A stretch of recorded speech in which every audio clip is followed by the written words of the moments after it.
And with that, I would now like to formally begin today's conference and introduce Liz Clark. Good morning, everyone. I'm Liz Clark with Professional Development Services. We're pleased to bring you this webinar today, and this will actually wrap up our Secure Food Supply webinars. This webinar is going to explain the information requirement for permitting under the Secure Food Supply Plans, and they can be managed through the EMRS Permit Gateway. Our speaker today is Dr. Fred Bourgeois. Dr. Bourgeois has worked for USDA for 26 years as a field VMO and the EMRS National Coordinator. Dr. Bourgeois leads the EMRS team, which includes 3 EMRS staff specialists and 27 collateral duty EMRS network associates. Thanks, Dr. Bourgeois, for being able to present on this topic today. I will hand the webinar over to you. Thank you, Liz. Appreciate the opportunity to share with folks. Looking at the list of folks on the webinar, a number of you have probably heard some of this before. My wife is a 5th grade teacher, and she said if I repeat something 5 to 7 times, people will probably begin to remember. So hopefully it'll still be beneficial to some of you that have already heard some of this. Apologize a little bit. I was in the Secure Beef meeting last week in Kansas City, and I think I picked up a little shipping fever, so I may be a little hoarse today. So appreciate just bear with me. I want to start off and talk a little bit about why we're doing this and what the whole permitting thing is about. Many of you know as well as I do or better why we permit, but just to cover that ground. When we have a new outbreak and incident that occurs, it may be, we're most familiar with the high path, but the next thing we may be looking at may be something totally different. For instance, right now we're dealing with screwworm. So when we start to develop a new outbreak, we have a new area. The first thing we do is go ahead and establish those control zones. The control area involves the 3K, normally the 3K infected zone and the 10K buffer zone. That may change depending on the type of outbreak we're dealing with, the type of commodity we're dealing with, the disease.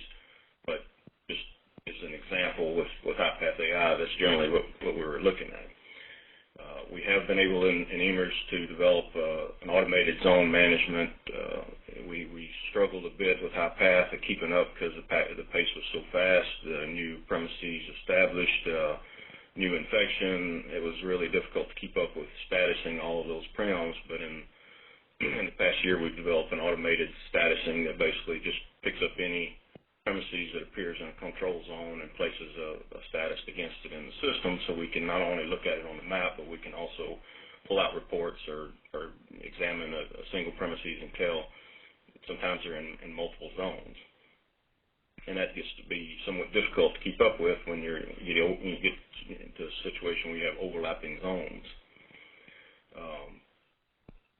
Product, any kind of susceptible species or product moving out of that zone, the control area is generally required to have a permit moving into or out or within. There are some caveats to that. There's been a lot of work done in the past 2 years between Iowa and Minnesota folks that have been looking at methods to streamline some of this and to find ways that we can move certain items as low risk or high risk and provide the appropriate attention. And so there's certain items like FSIS finished product that may move in what we call base tracking, where we're basically just tracking the vehicles, not the product. So versus the high risk animals, live animal movements, those type of things. So depending on the situation and where you are, the concentration of premises, then that determines how many permits need to be issued. And outside of those control zones, now there's other, states may impose some additional requirements or whatever, but as far as what we're talking about today, we're talking about permits and permitted movements within those control areas. And the thing I want to start off with is you need to get your premises identified ahead of time, because when we draw that circle, we don't have premises identified, there's nothing in the circle for us to work with. And, over the last 25, 26 years, working many different outbreaks in different parts of the country, that's been our Achilles heel, is getting that information quickly. We've got some states that have done a really good job getting that information, have that information available, and can transfer that information to us in an outbreak situation, and we've got others that haven't been able to have those resources to get that done. So this is my plug for PrimID, is if you don't have it, get it. If you don't have it when an outbreak occurs, you'll have to get it, but it's going to really affect how quickly you can respond. Because being able to draw that circle, quickly tell the incident management folks what we have, what types of prims, what needs to be permitted, start to messaging those results to those prims is just a huge, huge impact of having that ahead of time versus trying to scramble and get that together just in time. I encourage you to continue to put many resources as you can into that. We've been working with poultry companies and states over the past 2 years. We have identified around 15,000 new commercial poultry premises across the country, and it's really been a good thing to work with the industry, the poultry industry, and see the benefits of that, and hopefully that'll be able to serve us as a segue into some of the other industries as well. We can talk a little bit before we start talking about the how-to of a little bit about the different types of movements, because this can get pretty confusing. When the word permit means a lot of different things to a lot of people. In the past, permits were generally we're working with import permits. So back when I was in practice and I wanted to send cattle to Oklahoma, I would call at 2 o'clock in the morning and get a recording and says, here's your permit number, and I'd write that on my health certificate and send my health certificate in, and that was a permit. Well, that's kind of it's kind of a regular business import permit. It doesn't necessarily always require approval. It doesn't necessarily require all the same parameters that a secure food supply permit requires. And there's different types of movements involved with permits. So when we talk about a permit, we're generally talking about the permitted movement when things move from a control area into a control area. Those are, may be truckloads of washed and sanitized eggs. It may be live chicks, poults, whatever. And that's different from what we call routine movements, which may not be tracked. Those may be things like veterinarians moving on and off the premises, or other type of activities that are important for business but not necessarily monitored. Then we have what we're kind of a new thing called track conveyances, and this really started to develop in high path, where we realize there's a lot of final product that's moving, that's inspected, that's low risk, and still need to track the trucks and make sure that those trucks are following proper biosecurity. And we know what's leaving the zone, but not necessarily the product, because like with FSIS inspected product, there's internal controls within the company that tracks that by lot.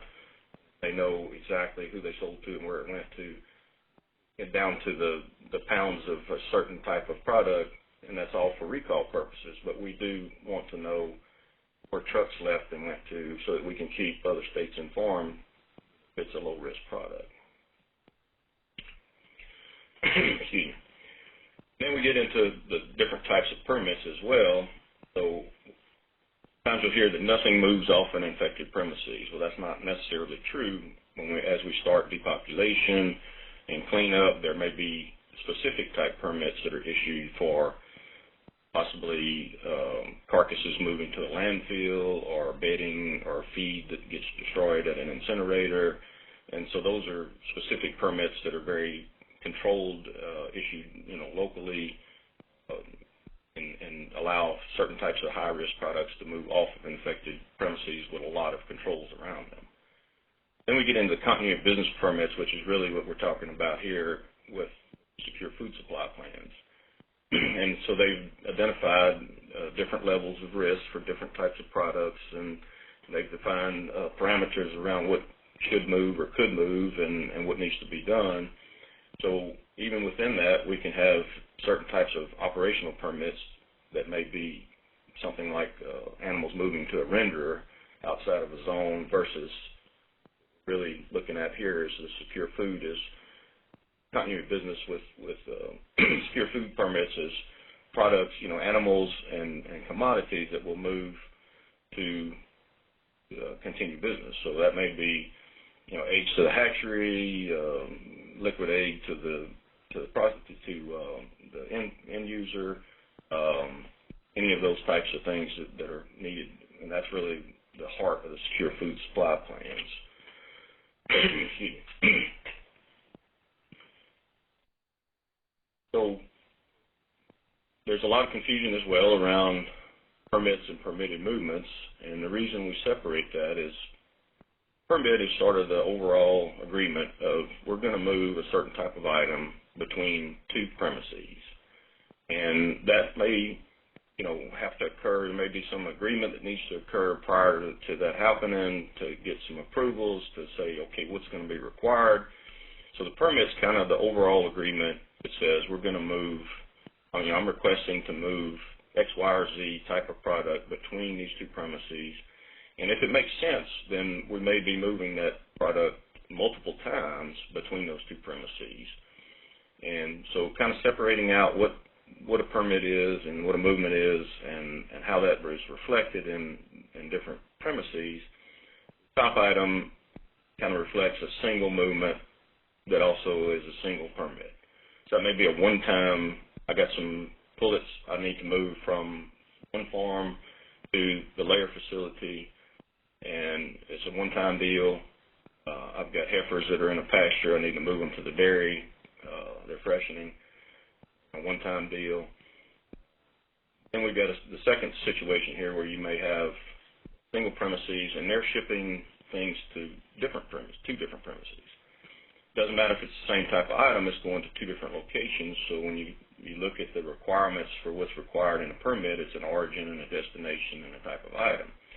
So anytime you have a different origin or destination, that's a different permit. So even though you're coming from one point of concentration and going to two, those have to be identified separately because there's two different locations they're going to. And that may be, like I say, backgrounder going to feedlots or poultry chicks being shipped out of a hatchery to multiple locations.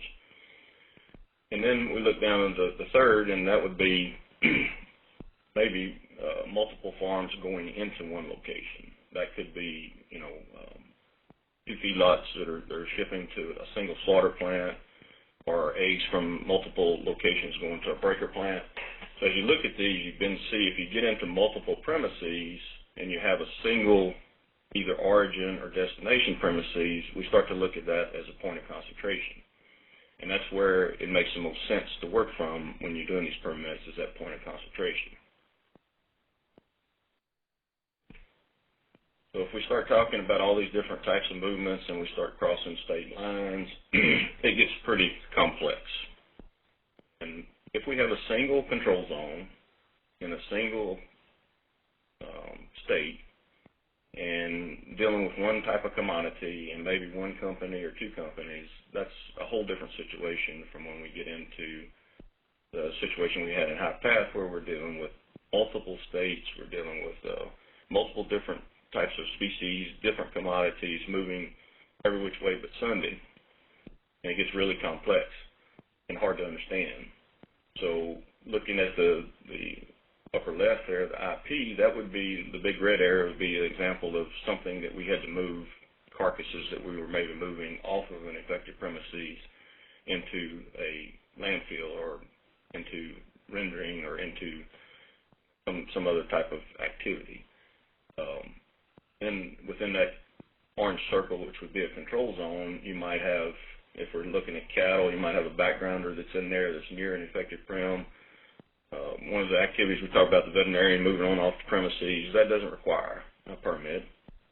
And the company people moving on off doesn't require a permit because we have trained them in biosecurity and expect them to follow that. But then if we're moving product from that, or moving live animals, and if the situation warrants it and the controls are in place and the secure food supply plan allows certain types of movements, then if we were moving from that control zone to another location outside that control zone, that would naturally, be looking at a permit. But that could be, that destination prem could be in the same state or in another state. Or we could have the example where you have control zone in state A, and you're moving something from within that control zone in state A into a control zone in state B. So it's very different than the import permit, because now it's a little confusing when there's no control zone in state A and somebody's asking to move something, because the way we've developed the permitting process and the way it follows in AMERS is that origin state would be the first person to get involved in the permitting process, and they would review that permit and see if the conditions have been met for their end of it before it's pushed over to destination state for approval. Well, that's different than an import permit, where basically the origin state doesn't get involved because they don't really have any skin in the game. It's the destination state that's responsible. But in an outbreak situation, we want both parties involved, because even if you don't have a control zone, that truck that carried product to the control zone in state B may turn right around and come back to state A. So you want to be sure biosecurity is in place and those kind of things. You want both sides playing. And then if you look at the bottom where I got Sam's Distribution Center down there, those squiggly lines represent the track conveyances, which would be just trucks. We say we have trucks moving from point A to point B, but we're not necessarily saying we got 40 cases of chicken tenders and some thighs and some frozen. I mean, we'll be saying we have a truckload of poultry products that's been processed in FSIS inspected plant, moving from a slaughter plant to a Sam's Distribution Center. So many moving parts, different kinds of designations for permits and permitted movements, and then we get into a process. So as we start to talk about gateway and the process on the AMERS side of managing those gateway requests and the approvals, really can be kind of broken out into a 7 or 8 step process. The thing to know about the gateway is it's basically just an input device, a window for industry or a producer to be able to submit requests. And it's really not a whole lot different than if they filled out a fillable PDF or they went on the website and filled it out. The difference is no one has to take that request and type it into AMERS if it's submitted that way.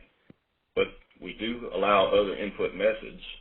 So if we have a backyard producer and it doesn't make sense to sign them up for the gateway because they're only going to request one permit one time, then they could fax that permit, email that request on a paper copy or a fillable PDF, or go to a website and fill out something that you then comes to an email box.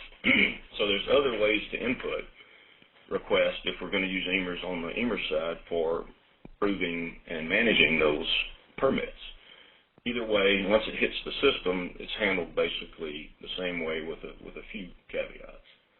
But that permit request would come in, and someone would need to review that. And the way we have it set up now, if a state receiving or origin state is playing, we'll send that request, route it by email to them, or a notification by email if it's an occasional thing, and they go in and review and see, all of the required pieces for a request there. And the University of Minnesota has done a nice presentation on the required data elements for a permit.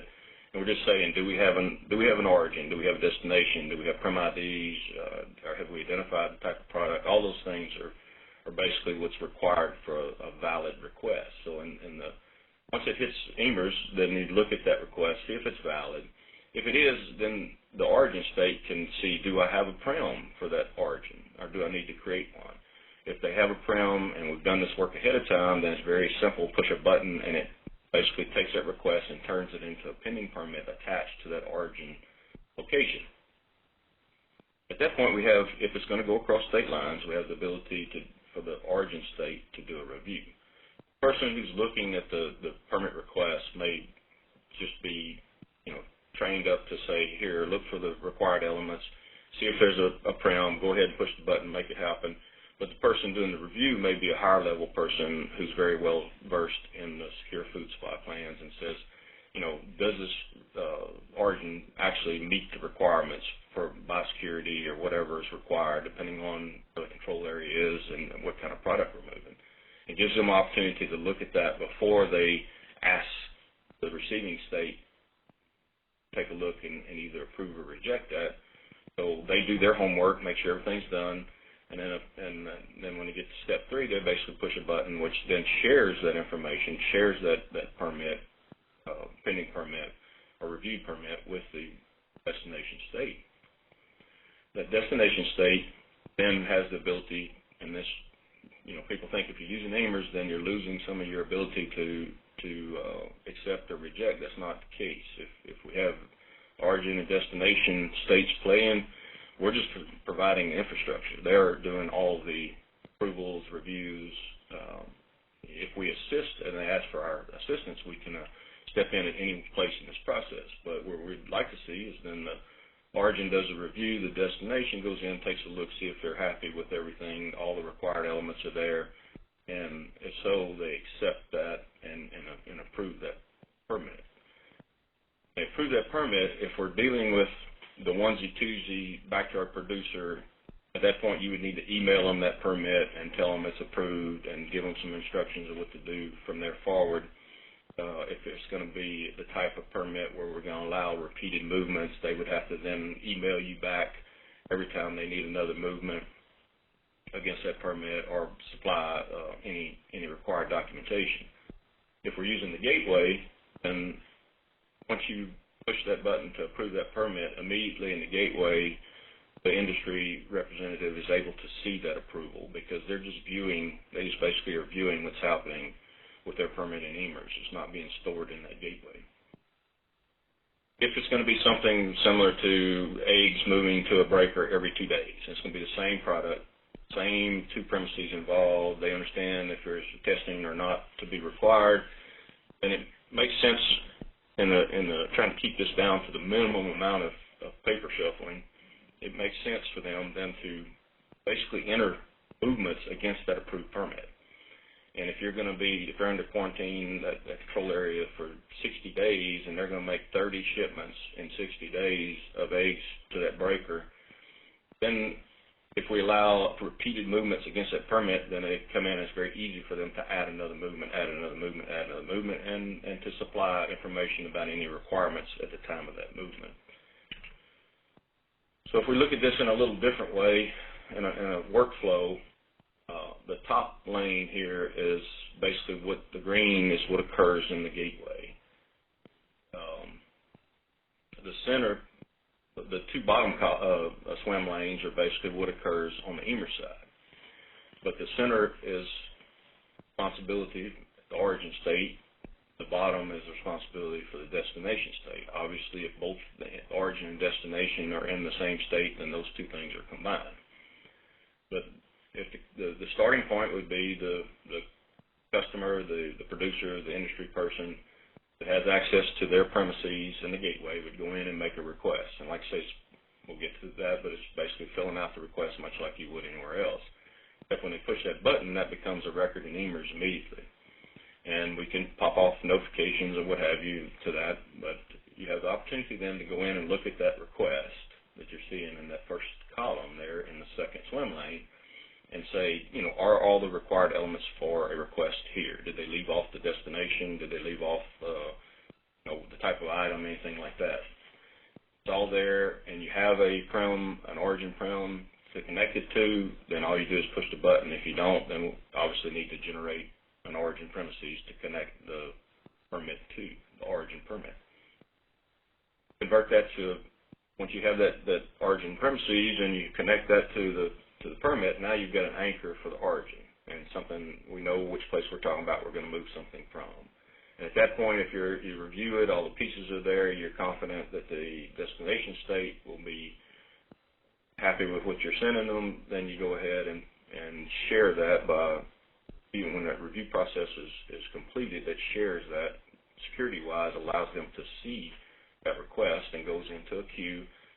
We can fire off an email at that time to them, notify them they've got a new request, a new reviewed permit to review or reject. They go in and view that. They're happy with everything. They are willing to accept that, then they will go ahead and approve that permit. At that point, if we're dealing with the gateway, it'll immediately show as an approved permit in the gateway. Depending on the conditions that need to be met, we may not yet have all the test results that we need because this may be occurring during the day and the test results are going to be received at 5 o'clock or 6 o'clock.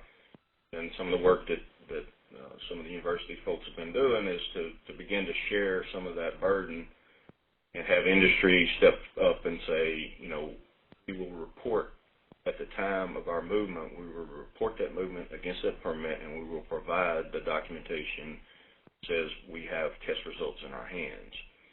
And when we have a really busy outbreak, a lot of folks involved, this can become a huge burden on a few folks on the state side that have to stay up till 10, 12 o'clock at night checking test results.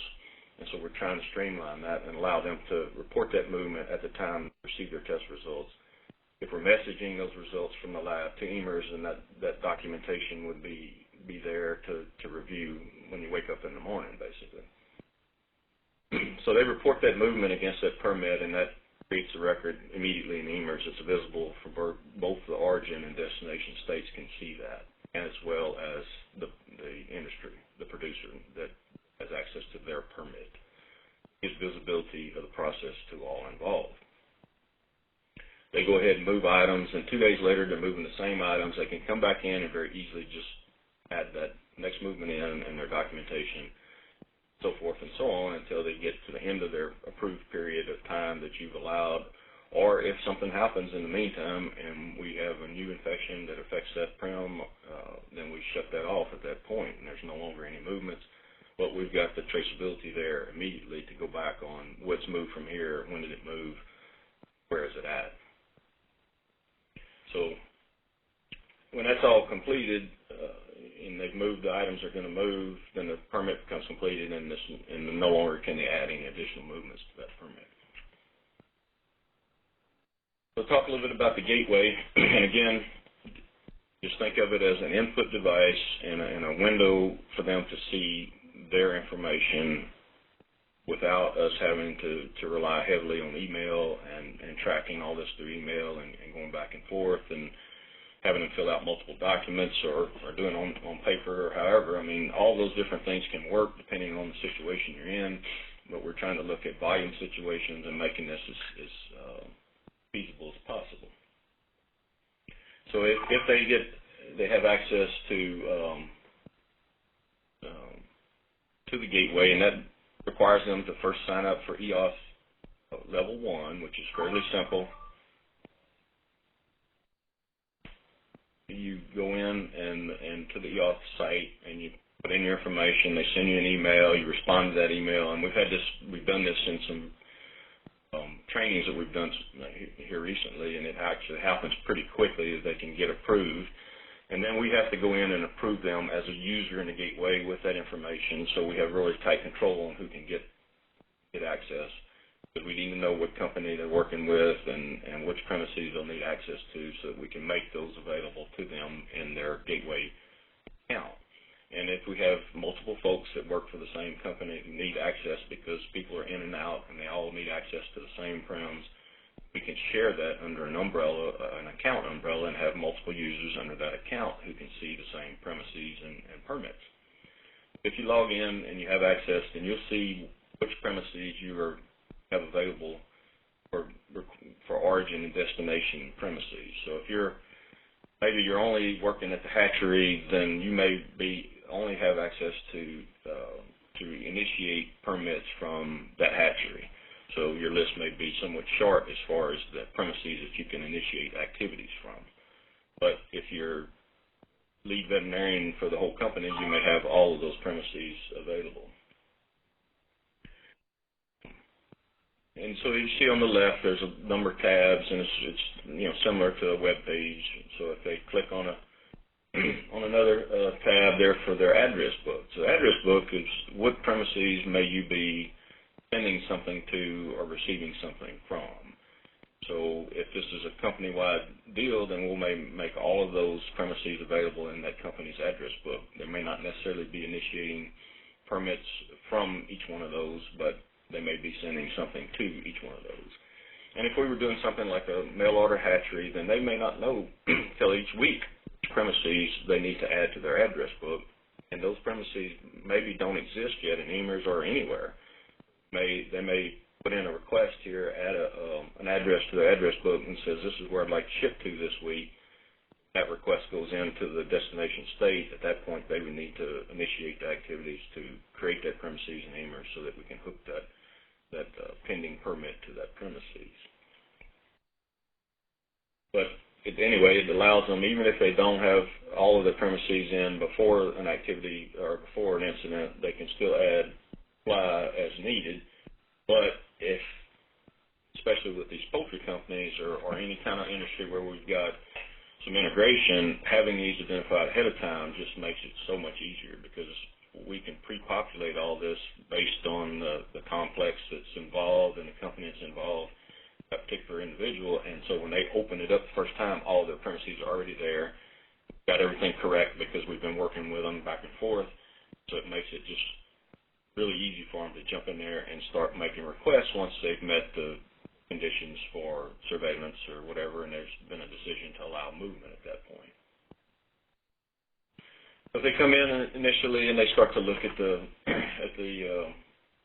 permit request view, obviously if this is their first time, it's going to be empty, and so it's fairly intuitive that you come in and you want to create a new request, you push that button that says create new request, which shouldn't take a whole lot of training, but and so far it seems that it hasn't. The companies, folks that have come in and worked with this, and just taken right to it. So if they push that new request button, then it'll basically open up a fillable form. It's nothing dramatic. It could be done as a fillable PDF. It really represents the same data elements that are required. And again, these have been identified within in the work that's been done, that certain data elements that are required for a request. There's certain things we need to know, no matter what type of commodity.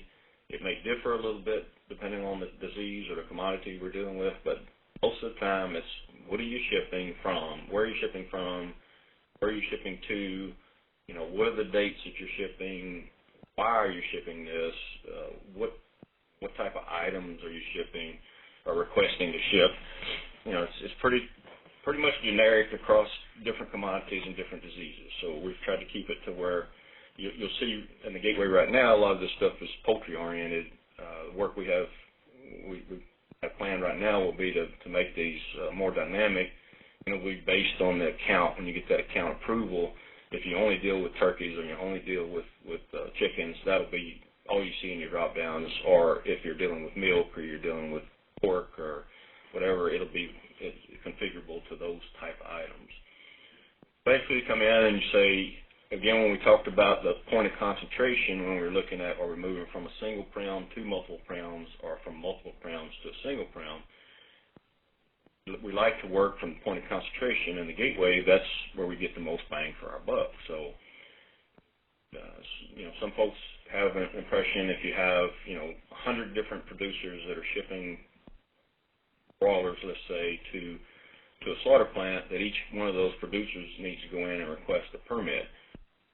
It makes more sense for us, in the way we've done it in the past, for the slaughter plant to request all the permits, because we can train one or two people at that slaughter plant very well. They know the system, they know what works, what's required, and it makes more sense that they do a better job and do it more efficiently than trying to train all 100 producers. So they basically do that as a service to their producers. They take care of the permit request and getting that. So the gateway really, works well with that, because they can go to that one place and they say, okay, I'm receiving. So receiving, you put up, I'm the slaughter plant, I'm receiving. So then you go and say, well, which origin premises am I receiving from? And you pick that premises that's going to ship some chickens to you tomorrow. Then you go down and why, because they're coming to slaughter and it's groups of animals, and you list out these items. And if you had to do 20 of those or 30 of those every day, and you had to go down and do that every one, then it could get to be a little bit laborious. But the copy button allows you to just push that copy button. It copies all the stuff you see in yellow that's highlighted, and all you do at that point is say, what's the next premises I'm receiving from? You don't have to repeat all this information over and over again. You just go down and just select the 15 or so, however many different premises are shipping to you tomorrow, and then you'll eventually push a button that'll just submit those requests, and it'll submit them all in one big slug. Once you do that, those immediately get saved as a record in EMERS that's viewable by the origin state. And it doesn't get stored in the gateway. They're just viewing. They're using that to create that request. So in HighPath, if we receive that on a email or somebody filled out a form on a web page and it emailed a request, or they filled out a fillable PDF, then at some point, if we're going to manage that in EMERS, we have to have a team of folks data entering that. And that gets problematic because there's no queue, so we have to print those off and basically put them in a queue box, and you take the next one, I'll take this one. And that can get confusing, and it's not really an efficient process. So with this, they're immediately in as a record with no additional data entry. That allows you to go in and review that request and see if all the required elements, and we can also enforce those required elements so that they won't send us a request that doesn't have the items that we need, because we're going to tell them it's required. You can't send a request without a destination because there's nothing we can do with that. So the other thing we can do, because we're doing this electronically in the system, is if this is an occasional thing, if you're the origin state and you're only occasionally getting a request and you don't want to sit there all day looking at your view in EMERS to see if a request comes in, we can ping an email off to any mailbox that you give us to notify you that you've got a new request that came in. So it allows you to, obviously if you're in a state where there's a lot of activity and these are coming in every 2 minutes, you don't want to get an email every time, so we have the ability to turn that off. And you're basically just sitting there all day looking at your views because you've got work to do all day long and you don't need notifications. So we can do that either way. So that if you get that request in, again, this is where you look at that request and say, does it have all the required elements?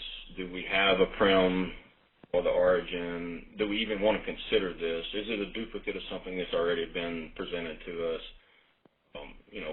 At this point where you make your first cut. If they say, I want to move live animals from an infected prem to a negative state, they can make that request, but you're going to deny it. You're going to just not even going to accept that request. We're not even going to go there. But this allows you to make that first decision, are the pieces there, and this can be done by somebody you can train in 5 minutes to make first decision if all pieces and parts are there. And it doesn't change anything. They go ahead and then just with a couple of screens, I ask you to confirm a little bit of information. You'll have to identify the origin prem to hook that pending permit to. Without any data entry, having to re-enter this all into the system, it's going to do those things for you, even creating the premises from the information that's already been entered if it doesn't exist. If an investigation hasn't been created yet for this particular incident for a permit, it knows why you're here and what you're doing, so it's going to do it behind the scenes for you very quickly. The way we were doing this before, we had to go in and look for premises. We had to go look for an investigation. If there wasn't there, we need to create those first. And we had to type the information in from the permit request into a pending permit, create that. This has streamlined that tremendously because basically we're not doing any data entry. They've already done it for us. The thing is, if we accept that request, and that tells the producer we're working on it. We've got your information. We didn't reject it at this point, but we've got to go through some processes here. We're going to look at it, from the origin. We're going to make sure everything's there. We're going to then share it with the destination. And this is all things we train folks at the beginning to understand that just because we accepted your request doesn't mean you can move anything. That just means that we're looking at it and we're working on it. Until you receive that approved permit, you don't have any permission to do anything. But it gives them that visibility, so if they are in there and they're doing a lot of permit requests, they can at any time go in and see the status of did you accept or reject, and why did you reject it? Was it a duplicate? We're not even going to talk about shipping live animals from this prem at this point or whatever. So it gives them that visibility into the process. We can also, if it's an occasional thing and they're not looking at their gateway and they want to get an email that says, okay, we received your permit and we're working on it, your request and we're working on it, that can be pinged as a request, a notification as well. So again, if you go in and you do the review of you take a look at the request and it's good and you have a prim to connect it to for the origin, you push that button, it creates that pending permit.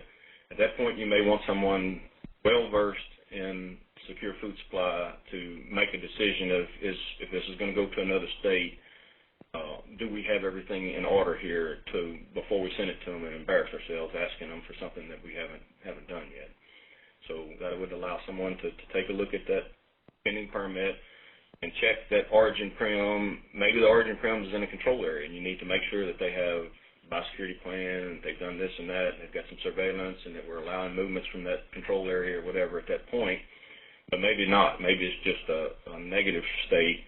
But you still want to maybe call that producer and say, hey, if we make this request, what kind of biosecurity are you going to have when you return? Or maybe we want to make a visit out there and make sure or whatever. So that gives you that checkpoint there, that quality control point there before we go any further. But if everything's good on the origin state and you push the button to recommend approval, and you can put comments and you can put special requirements or whatever that you may want. But at that point, it's going to share that. Once you review it, it's going to share that permit with destination state, that permit, that pending or reviewed permit. So that destination state, again, if they're doing lots and lots of these every day, they're probably going to have somebody in there looking at their views all day long because they're going to be constantly reviewing and approving permits.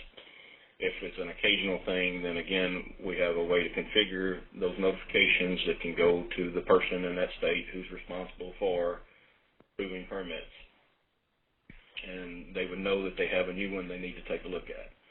Obviously, you could be, if you're doing this on paper, you'd be sending them email notification anyway, or you'd be calling them. And if this is a first-time deal and it's going to that state, just because you're going to send a notification doesn't mean you don't pick up the phone and call them and say, hey, I'm fixing to send you, I'm going to get a notice that we're requesting to send some chicks to your state. Are you going to be willing to accept those, or talk about it, or, if it's a first-time deal. But if this is going on and on and on, you're not obviously going to pick up the phone every time and call them. This is where we start to automate the process, simplify the process.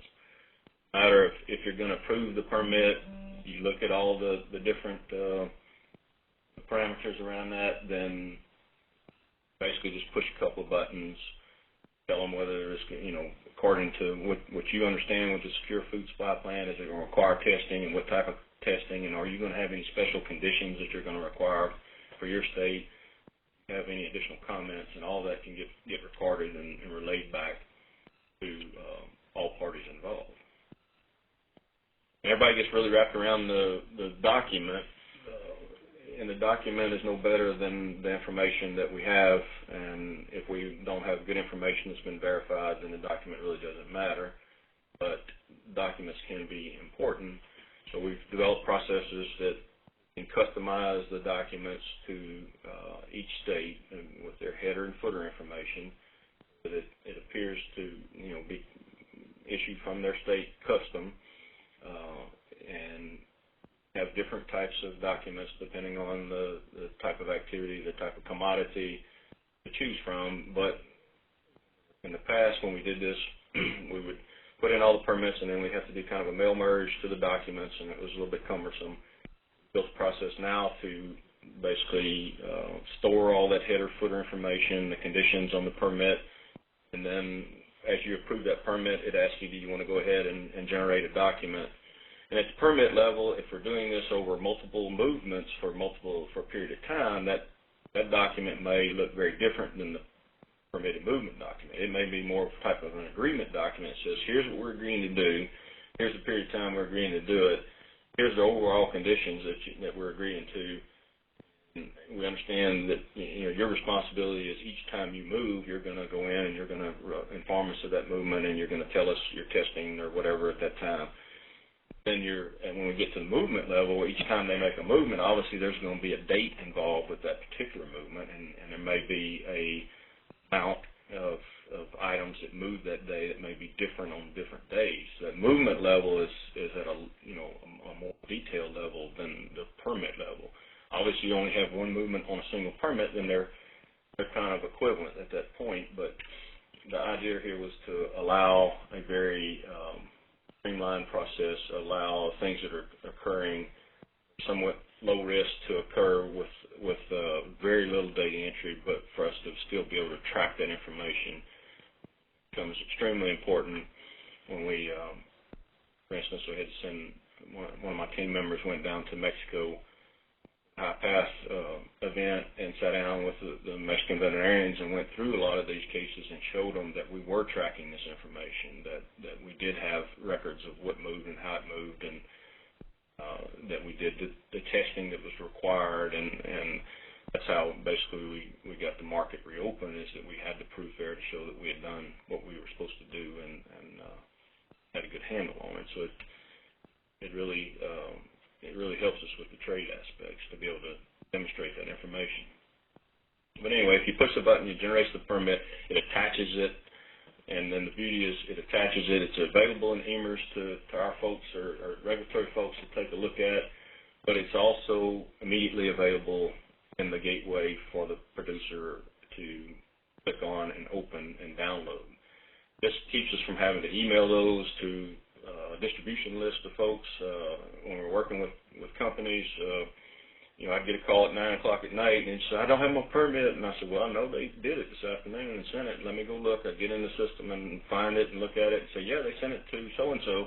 Well, she's out today. Her kids were sick, and she's out, or they're on vacation, and could you send it to me? Well, I'd have to crank up my computer, This way, if you have 3 or 4 different people who are responsible, have a backup at a company, they're under an account for that gateway account, then they all have access to that, so they can get in at any time and pull it themselves, and they know that it's being worked on, they know the process, so that gives them that visibility.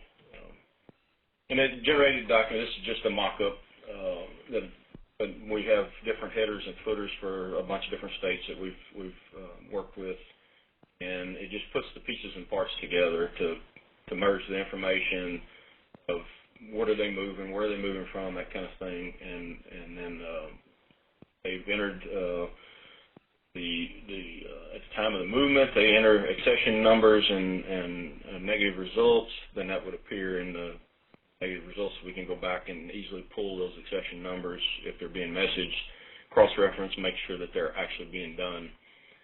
If you have a requirement in your state that it has to have an electronic signature on it, then you can pull this permit as soon as it's generated, the PDF is generated, sign it, and reattach it, and then it has that signature on it. It just keeps us from having to email those and track those through email, and when you're doing hundreds of these a day, it speeds the activities up quite a bit. So then, if that's a one-time movement, one-time permit, that's one thing. But many of the activities we do, eggs going from a breeder to a hatchery, eggs going to a breaker plant. If we were sending loads of cattle from a feed yard to slaughter every couple of days, any of those repetitive movements between the same 2 premises for the same activities really available or amenable to using movements against that permit, so that they don't have to go back and enter that information again and pass it through all those steps we just went through. And we've already agreed to accept it under the certain conditions of the secure food supply, which, again, we're not enforcing those conditions here. We're looking for the secure food supply plan to say which conditions need to be met. We're just providing the infrastructure here to move that information back and forth, regardless of the commodity or the type of outbreak. But we're not trying to hard code in requirements, because as soon as you hard code in requirements, they're going to change, and they're going to be different tomorrow, and it's going to be impossible. So it does, require people with knowledge of what's required to make decisions, but we're also auditing the whole process, so we know who made the decision, who pushed the button, who did the approval, those kind of things. So, you know, we're all sharing in that accountability. But if there's going to be repeated movements, they just go back in the gateway and hit the plus button, and boom, it drops down. It's got all of those elements that are required for that request are already there. And all they add at that point is the date they moved and how much they moved, and if there was any testing, additional testing done at the time. You know, each time you move, you're still required to meet all the requirements of the approved permit. It doesn't mean that you maybe, if it's agreeable to both states involved, you don't necessarily have to go back and ask permission each time and pass that through, because there's so many of these coming through, it gets to be burdensome to do that. So they would just go in and say, I'm moving today, these items, here's my test, hit button, boom. When they do that, then it immediately creates that movement in AMERS against that permit. That's visible to both the origin and destination state. If they want to know every time a new movement occurs, we can ping them with an email so they don't have to go in and look each time to know that they're shipping another shipment of chicks to your state or another shipment of eggs or whatever. And there's no data entry. And the way we did this in the past, each time that happened, they would send in a new request, and we would have to go in and enter that request, and it takes a lot of time and people to get that done. So that's kind of the whole process, and hopefully it makes sense to you.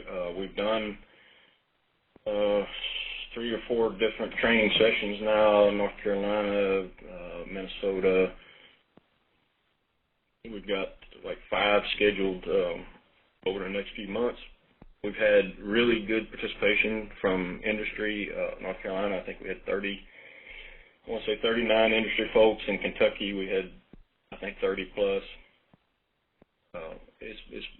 And really kind of surprised me. The industry seems to like this.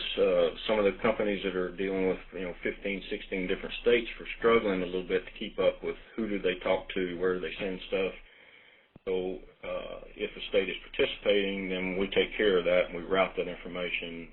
So as they request those permits, we route it to the appropriate person in that state based on the preferences that in our preference document tells us which email address to send it to, and that way you can have on your side, if you have 8 or 10 people that have access to that email, we don't have to keep up with 8 or 10 people. We send it to your box, and then it distributes from there to whomever you think needs to know that information.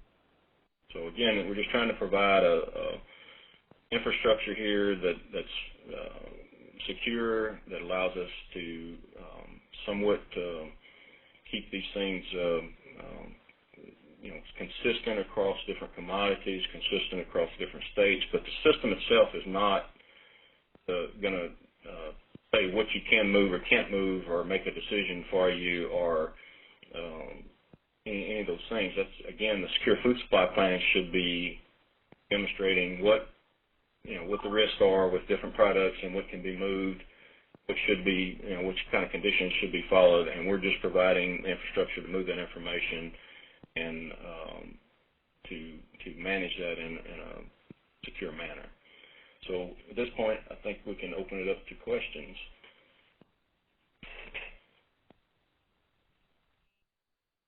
Okay, and just a reminder, if you would like to type in your question, you can do so by using the notes feature in the bottom right-hand corner of your screen, or you can go to the participants tab at the top of your screen and then select send note to all presenters.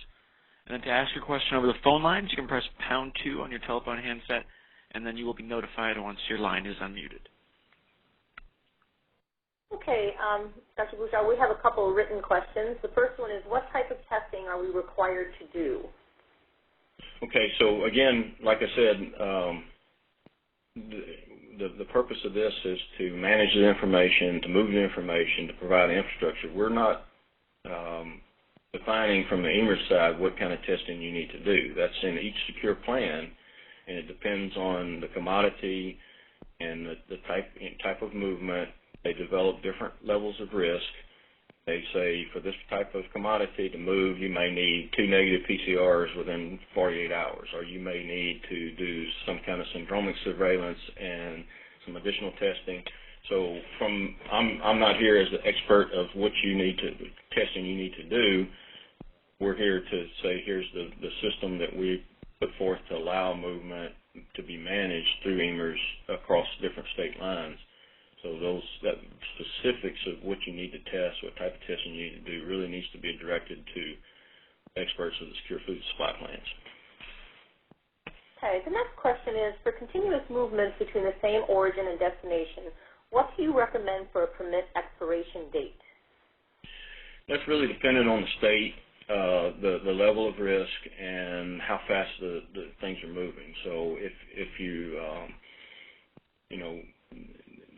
it could be, I mean, we have done kind of as a standard, if we think we're going to be, the control area is going to be there for at least 30 days or more, we may make it 30 days. If we think it's going to be there for 60 days and we don't expect things to change, we may make it for 60 days, but it's really up to the sending and receiving states to, I mean, you kind of work that out with your industry and say, don't come here and ask for don't come here and request 6 months. We're not going to approve that.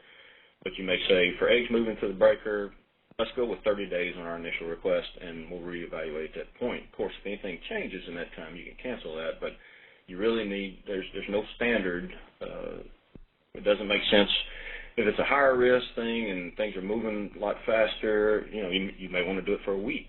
But you just keep in mind that each time you have to go back and make a whole new request, that there's a few buttons to push and it's got to go back through the process again. But if it's a high risk thing and you want to do it one at a time, then every time they move, you can ask them to put in a new request.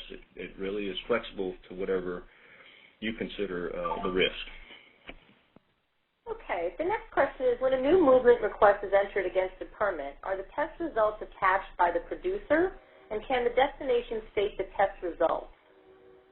So what we have right now is the ability for them to just basically put in the accession date, accession number, so then we can reference that very quickly. Just today we don't have the ability to do an attachment, but that is something we're working on. So if we're, for instance, a producer, if it's a small producer and they're using a local lab or something, and they're not messaging that, then we may require them to do an attachment. But with the messaging, if those results are messaged and they're attached to the investigation, then the way we're doing the permit approvals now, we're actually sharing the investigation with the destination state, so they could theoretically drill back into that investigation and review those test results if they've been messaged. Really want to be and not rely on them attaching stuff, but they do have the ability right now to list session dates so that they can be reviewed. Okay, the next question is, how can lab results from a non-lab be uploaded into EMRS rather than having to view them from another source? Well, that's excellent, because just as I was talking about messaging, if a laboratory is messaging and they're doing it in a timely manner, then as soon as they push the button that they finalize the results, those get messaged to the LMS lab messaging system, and every 15 minutes those get written from that system over into EMRS and associated. If they've been shipped with the proper Prem ID when the request went in, then they automatically get matched up to the EMRS investigation and premises, and they're visible in the system right there. Okay. Next is, it was mentioned that slaughter plants could be trained to request movement permits to their destination. Could the same be said for dairy processing plants?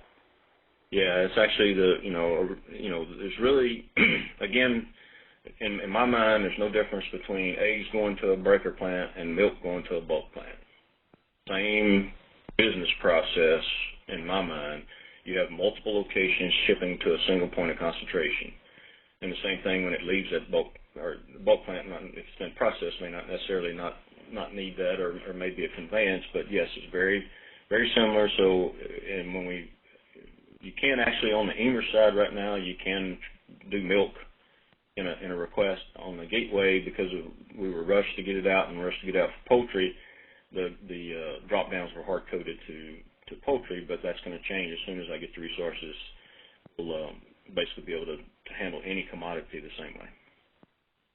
Okay, I think the next is basically a comment. Since Dr. Parr is adamant that any testing required for movement must go to a lab that messages it to the system, we will not be chasing down results. We will be checking movements against the LMS result in EMRS. Agree with you that those tests are as is plan specific. I vote for Dr. Parr because he sees that, you know, the amount of time it takes to chase those down. And I can tell you from experience when we started HighPath, if you get 400 results at the end of the day in a spreadsheet and they're not properly identified to the proper prim, or you're using alternate prim names, depending on who submitted, it becomes a huge nightmare for folks to try to match that up and figure out was it tested or not, and to even go back later and audit that. So the messaging with pre-identified premises, with prim ID on the lab, with barcoded samples so that we know we can bring those results back and attach them specifically to the premises is a huge improvement over what we did in the past. And then without the messaging in HighPath, we would have never been able to get it all done. But not every lab was able to message. Now we're making improvements all the time. Many of the NOM labs now are messaging not only HighPath AI, but they're starting to message foot and mouth disease, VSV, you know, a bunch of different diseases. And so that's a really big push for us is to get those labs messaging, because it saves a tremendous amount of time. So I agree. Okay, here's the next question. If you change a premise status from the original permit status, does the system automatically update? I'm not sure I understand exactly that. So if you change a premise status from the original permit status, does the system automatically update? You know, if we, I guess maybe they're asking if you know, a status or if a premises goes on, becomes infected or whatever, we have to at that point cancel that permit. If that's what they're asking, I'm not positive. You know, the premises status.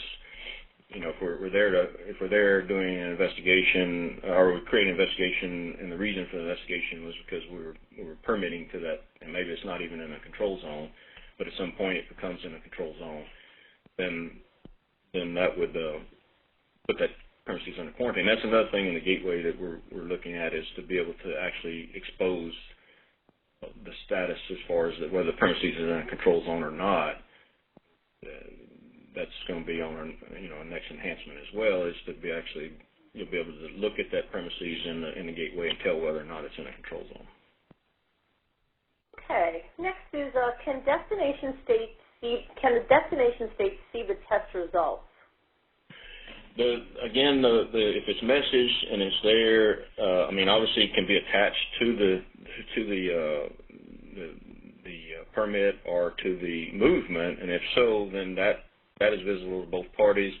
And when the permit is approved, it also shares the investigation, because we assume, since you're accepting product from this other state, that you should be allowed to actually see that as well.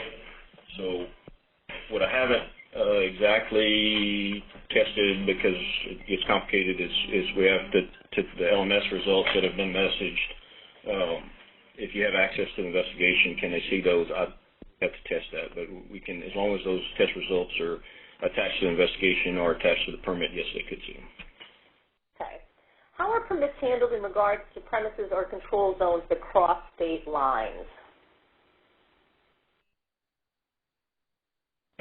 The control zone crosses state lines, then it really doesn't matter. If the control zone itself crosses state line, I think is that what they're asking, or if the permit crosses state lines. But if the control zone crosses state lines, then, you know, the origin would be whichever state that premises falls in. So if it's a single control zone and it's across two states, then and then this happened actually in Kansas and Missouri, then anything that lies on the Kansas side, would be Kansas's responsibility. But again, depends on whether your premises is an origin or destination. It really doesn't matter. You've got responsibilities on both sides. So the control zone is a control zone whether it crosses state lines or not. But the premises that are obviously in one state are responsibility of that state. Premises in another state are responsibility of that state. Okay. The next question is, can a destination state view lab results that are messaged to a different origin state? What are the criteria to be able to view? Yeah, and that was basically what we were talking about there a minute ago. And that's the idea. We want them to be able to see those, and we don't want We don't want to have to attach every single result to every single movement. We want those to be visible if they're messaged and shared so that both states can see that. That way it cuts down on the amount of paperwork, the amount of requests. I want to see the test results. Okay, well, let me do them here. That's where we want to be. Again, I need to test the LMS message results to see if just sharing the investigation also shares the results.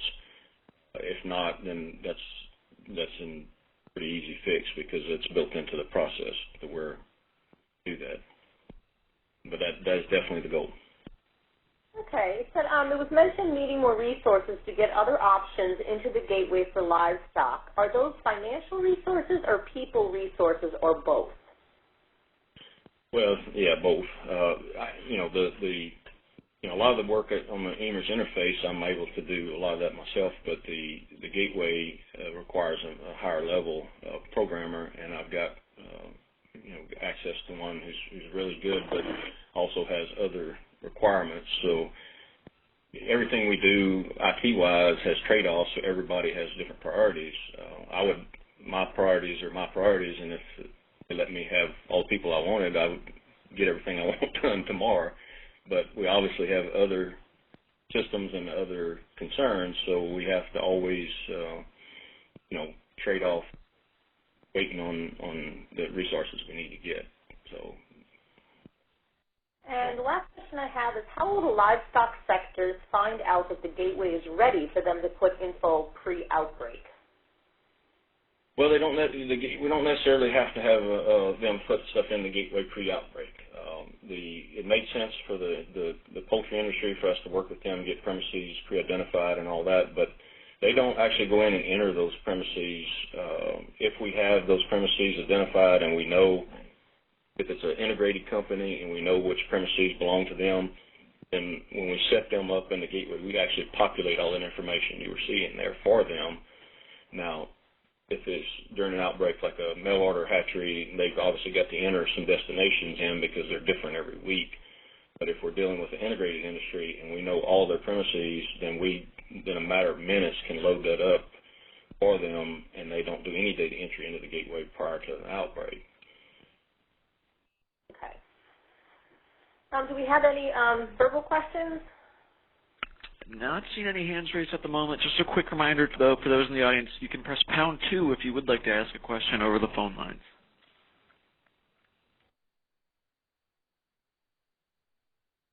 And Dr. Bourgeois, I will have a list of all of these questions that I can send to you, too, so we can review them. I appreciate the opportunity to present, and I hope it was worthwhile for the folks, and I'd be glad to, again, anybody can contact me directly if you'd like as well, with email or give me a phone call if you have some specific questions. Well, that's great. Thanks again to everybody that joined the webinar today. We do have another webinar coming up on Tuesday, February 16th at 3 p.m. Eastern Standard Time. Dr. Paula Cowan and Dr. Barbara Porter-Spalding will be presenting on the Veterinary Services Training and Exercise Plan, and information about sign-in for that will be sent out next week. Hope you can join us for our next webinar, and have a great afternoon, everyone.